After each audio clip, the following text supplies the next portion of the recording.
श्री स्वामी समर्थ. जय जय स्वामी समर्थ. श्री स्वामी समर्थ. जय जय स्वामी समर्थ. गुरुर् ब्रह्मा गुरुर् विष्णू गुरुर्देवो महेश्वरा, गुरुर साक्षात परब्रह्म तस्मै श्री गुरुवे नमः. उद्या आहे गुरुपौर्णिमा. अगदी प्रतीक्षा संपत आली. 24 तास पण नाही राहिले. उद्या सकाळी उठल्यावर म्हणजे आज रात्री 12 नंतरच गुरुपौर्णिमा येत आहे. उद्या काही सेवा सांगणार आहे खास करण्याच्या, ज्या कायमच आपण करत आलेलो आहोत. पण पुन्हा एकदा आठवणीसाठी तुम्हाला काही सेवा आणि काही उपाय अगदी झटपट थोडक्यात सांगणार आहे. सगळ्यात पहिल्यांदा उद्या महाराजांना पंचामृताने स्नान घाला. त्यानंतर पाण्यामध्ये चिमूटभर हळद आणि चंदन हे मिक्स करून त्यानेही उद्या महाराजांना आणि दत्त महाराजांना अभिषेक करा. या दोन गोष्टी करायच्याच आहेत. आंघोळीच्या पाण्यात सुद्धा चिमूटभर हळद उद्या सर्वांनी घालायची आहे. गुरुवार आहे त्यामुळे महिलांना पडलेला प्रश्न केस धुवावेत का, तर तसं काही कारण असेल की उद्या केस धुतलेच पाहिजेत 5वा दिवस, किंवा अजून काही कारण असेल, तुमचा मांसाहार किंवा वेगळं काही अजूनही पर्सनल कारण असेल, तर तुम्ही केस धुवू शकता. फक्त पाण्यामध्ये चिमूटभर हळद घाला डोक्यावर आंघोळ करताना. म्हणजे जे गुरुचे आपल्याला रिझल्ट चुकीचे मिळतात केस धुतल्यानंतर, ते तुम्हाला अगदी कमी होतील, म्हणजे त्रास होणार नाही. म्हणून चिमूटभर हळद घाला. फरशी पुसावी का, तर हो, उद्या गुरुपौर्णिमेसारखा मोठा दिवस आहे, त्यामुळे पाण्यामध्ये पण चिमूटभर हळद घालून फरशी स्वच्छ पुसून घ्यावी. सर्वात मुख्य म्हणजे दरवाजामध्ये उद्या पाण्यामध्ये हळद घालून त्यानं स्प्रे करावा. आता आपण फ्लॅट सिस्टीममध्ये राहणारी लोक आहोत, आपल्याला सडा मारणं हे स्वप्न आपलं पूर्ण होणार नाही. पण स्प्रेमध्ये म्हणजे स्प्रे बॉटलमध्ये पाणी आणि हळद घालायचं आणि सगळ्या अंगणामध्ये आपल्याला थोडंसं तरी स्प्रे करायचं आहे. उद्या तुळशीला चिमूटभर हळद आणि पाणी असं मिश्रित पाणी घालायचं आहे. सूर्य तर सकाळी आपल्याला सध्या बघायला मिळत नाही, पण सूर्याच्या दिशेने पाण्यामध्ये हळद घालून ती देखील आपण अर्घ्य घालू शकतो. रात्री सुद्धा चंद्राच्या प्रकाशामध्ये पाणी आणि हळद ठेवायचं, कारण चंद्र सध्या दिसत नाहीये, पण दिसला तर चांगलंच आहे. अन्यथा नुसतं पाणी ठेवावं आणि दुसऱ्या दिवशी म्हणजे देवघरात ठेवावं आणि दुसऱ्या दिवशी ते झाडाला घालावं. हे छोटे छोटे हळदीचे काही उपाय तुम्हाला सांगावेसे वाटले. अजून एक हळदीच्या गाठींचा म्हणजे हळकुंडाचा उपाय मी आपल्या 2 दिवसापूर्वीच्या व्हिडिओमध्ये सांगितलेला आहे. तो अत्यंत रामबाण म्हणजे करायचाच आहे सगळ्यांनी उपाय. लक्षात ठेवा, तोही सगळ्यांनी करा. त्याची लिंक वाटलं तर मी डिस्क्रिप्शनला देते, म्हणजे तुम्हाला जास्त शोधाशोध करत बसायला नको. आता सेवांकडे वळूया. महाराजांना स्नान आधी करून घेतल्यानंतर सकाळच्या व्हिडिओमध्ये मी तुम्हाला गुरुपौर्णिमा कशी साजरी करावी हा व्हिडिओ पण टाकलेला आहे. कृपया व्हिडिओ बघत जावा. खूप कमी व्हिडिओ बघितले जातात आणि मग तुम्हाला प्रश्न असतात की हे काय करायचं किंवा काय नाही. बऱ्याच जणांची गुरुचरित्र पारायणाची सांगता असेल, उपवास धरावा का, तर गुरुपौर्णिमेचा उपवास धरण्याची तशी तर आवश्यकता नाहीये.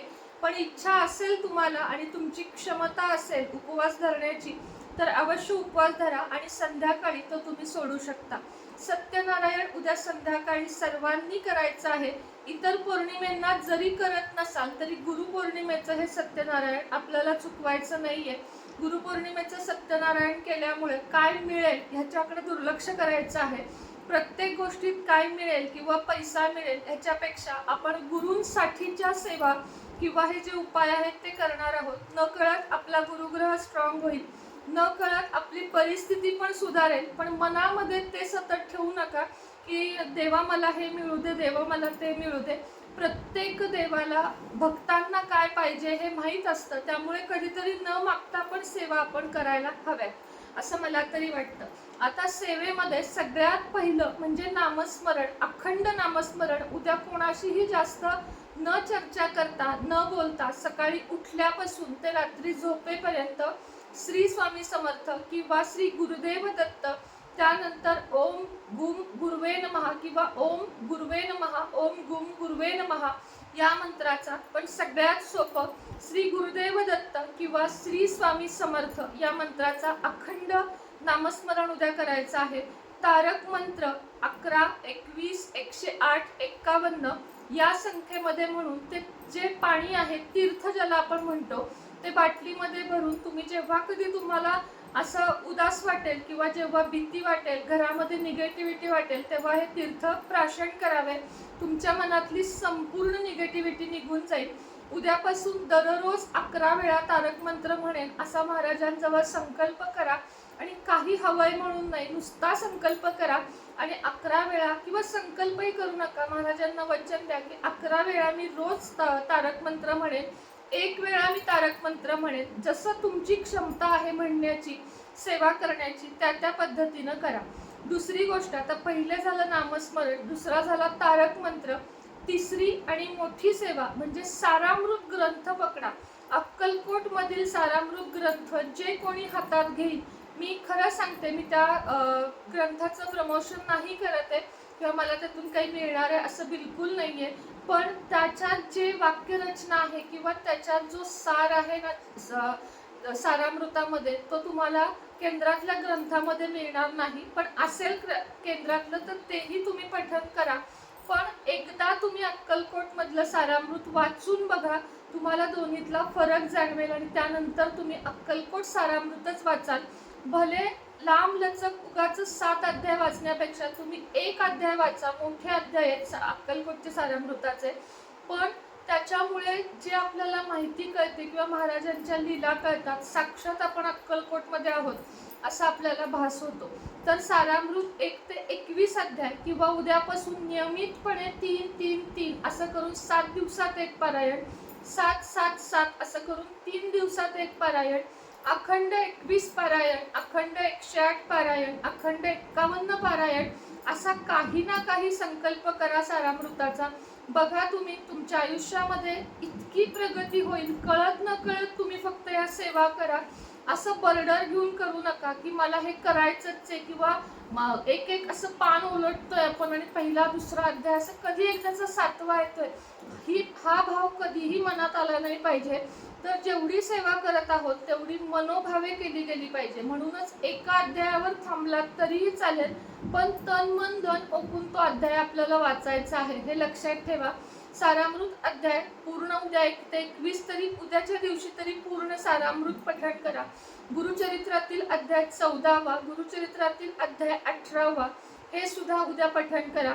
त्याच पद्धतीनं सप्तशती गुरुचरित्र सार जो मी उद्या पठण करणार आहे, तो तुमच्याकडे असेल तर तोही पठण तुम्ही करू शकता. दत्तगुरूंचे ज्या काही सेवा आहेत, दत्त बावन्नी किंवा दत्त स्तोत्र, हे सगळं तुम्ही उद्या पठण करू शकता. तुमच्याकडे जे ग्रंथ आहेत ते रात्रीच काढून ठेवा आणि ठरवून ठेवा की उद्या या मला सेवा करायच्या आहेत. भले मला 1 वर्ष सेवा करायला नाही जमलं महाराज काही कारणानं, पण उद्याचा दिवस फक्त तुमच्यासाठी, हे तुम्ही म्हणून तर बघा. मला माहित आहे की ऑफिसला जाणारे वर्कर जे लोक असतील त्यांना हे शक्य नाही, पण मैत्रिणींनो, मित्रांनो, भावांनो, बहिणींनो, तुम्हाला सांगते की तुम्ही जगाच्या पातळीवर कुठंही असाल तर तुम्ही फक्त नामस्मरण करा, कारण नामस्मरणासारखी ताकदही कुठल्या सेवेमध्ये नाहीये आणि नामस्मरणासारखी सेवा पण नाहीये, ज्याला कुठल्याही जागेचं आणि कशाचंच बंधन नाहीये. तुमचा पिरियड असो, तुम्हाला सुतक असो, काही असो, तुमच्या मुखातून जोपर्यंत श्री स्वामी समर्थ नाव येत आहे तोपर्यंत ते महाराजांच्या कानावर पडत आहे, हे लक्षात ठेवा. म्हणून तासनतास बसून देवासमोर बसून तुम्हाला जर वेळ असेल तर 100% करा, पण नसेल ना तर नामस्मरणावर जोर द्या आणि फक्त 2 मिनिटे महाराजांपुढे बसून दिवा उदबत्ती फूल उद्याच्या दिवशी तरी करा. आणि त्यानंतर मला सांगा की आयुष्याची कायापालट होईल. आपल्या कमेंट बॉक्समध्ये अनेक जण म्हणतात की तुमच्यामुळे मी स्वामी सेवेकरी झाले, पण माझ्यामुळं नाही, तर महाराजांच्या मनात असल्याशिवाय कोणीच स्वामी सेवेकरी होत नाही. मी आणि तुम्ही नुसते निमित्त मात्र आहोत. पण आनंद वाटतो मला या गोष्टीचा जेव्हा तुम्ही म्हणता की तुमच्यामुळं मला महाराज कळले. तर मलाही महाराज कळले आणि म्हणजे जेव्हापासून कळले तेव्हापासून एकच ध्यास लागला, तो म्हणजे स्वामी सेवेचा. तुटकी मुटकी, कधी कधी काहीच नाही रागानी, तर कधी कधी खूप सेवा करणारी मी. अगदी स्वामी सेवेकरी म्हणून घ्यायला आनंद होतो. फक्त स्वामींनी आपल्याला, महाराजांनी सांगितलं आहे की अवडंबर माजवायचा नाही, की मी आहे स्वामी सेवेकरी, अवडंबर माजवू नये लोकात. म्हणजेच काय, तर प्रत्येक ठिकाणी गेल्यावर मी स्वामी भक्त हे मिरवायचं नाही. म्हणून आजही मी स्वतः खालच्या पायरीवरच आहे आणि अजूनही माझे पाय जमिनीवरच आहेत आणि मला तिथंच राहायला आवडेल. हेच महाराजांना माझं सांगणं आहे. तुम्हाला, मला, सगळ्यांना महाराजांचा आशीर्वाद लाभू दे. हीच गुरुपौर्णिमेसाठी आपल्या गुरूंजवळ प्रार्थना आणि गुरूंसारखा आशीर्वाद आणि महाराजांसारखे गुरु लाभणे हे साक्षात आपलं काहीतरी मागच्या जन्मीचं पुण्य आहे की तुम्ही माझ्या ह्याच्यामध्ये आणि मी तुमच्या संपर्कामध्ये केवळ महाराजांमुळे आलो, त्यामुळं महाराजांचे ऋण फिटणार नाहीत असे आहेत. तर चला, गुरुपौर्णिमेच्या तुम्हा सगळ्यांना हार्दिक हार्दिक शुभेच्छा देते. भरपूर सेवा करा, वेळेचं किंवा कशाचंही वस्तूंचं बंधन पाळू नका, तर सेवेवर जोर द्या. सेवा करा, सेवेकरी जोडा आणि सेवेत टिकून राहा, एवढीच तुम्हाला माझं सांगणं आहे. श्री स्वामी समर्थ.